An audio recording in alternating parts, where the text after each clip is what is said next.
Today, that workforce has dwindled to around 470,000, the result of decades of production shifting overseas to countries such as China, India, and Vietnam. Now, in 2025, new tariffs introduced during President Trump's second term are triggering fresh disruption, ironically hitting the very exporters these policies aim to protect. In Colorado, Kokona Labs is feeling the impact directly.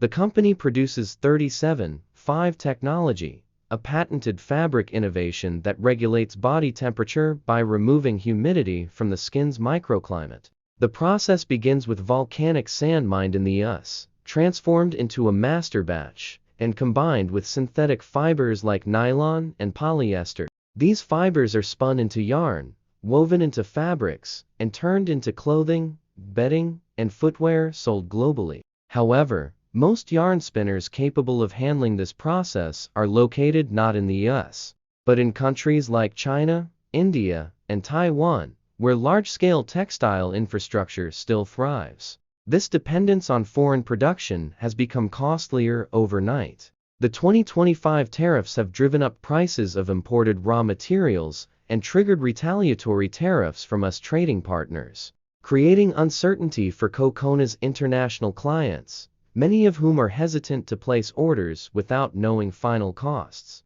One major US hotel chain planned to integrate Kokona's technology into its bedding, but its Chinese yarn spinning partner couldn't price the product under the new tariff rules.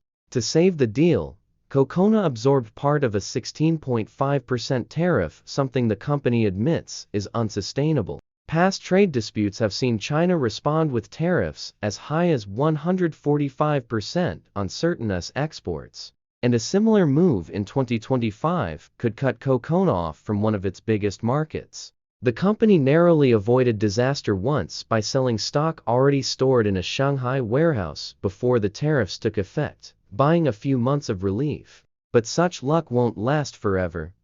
President Trump's broader goal is to bring manufacturing back to the US. Kokona's CEO, Jeff Bowman, calls that unrealistic for textiles. Labor costs are far higher in America, and cut-and-sew jobs hold little appeal for most US workers. Rebuilding the competitive infrastructure that once existed would take decades and huge investments, with the end result being sharply higher prices. As Bowman says, if garments were made in the US, prices would skyrocket.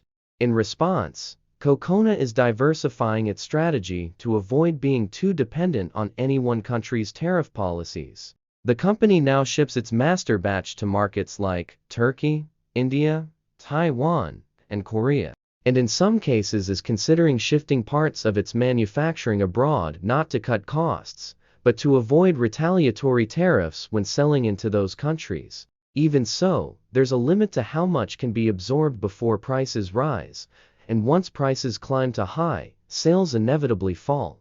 Kokona's struggles mirror a broader economic reality. Former Treasury Secretary Larry Summers has long argued that broad tariffs don't rebuild US manufacturing, they raise input costs, create uncertainty, and strain trade relationships. Even industries that have been the traditional focus of protectionist measures, like automobiles, are feeling the pain. Summers warns that the real winner here is China's Xi Jinping. For Kokona Labs and much of the US textile sector, the 2025 tariffs have brought more hurdles than opportunities. Higher costs, volatile pricing, and delayed orders are becoming the norm. Bowman believes tariffs can be useful when applied strategically, but broad measures fail to address deeper challenges such as non-tariff barriers, restrictive banking laws, and burdensome administrative rules.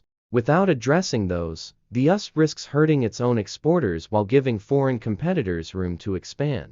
In the race to strengthen American manufacturing, the danger is that policies meant to bring jobs home could end up weaving an even tighter net around the industries they intended to protect.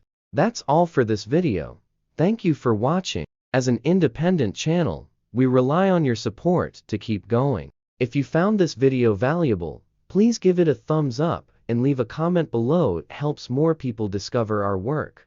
Thank you for being part of our community. Check out the next video on your screen, we picked it just for you.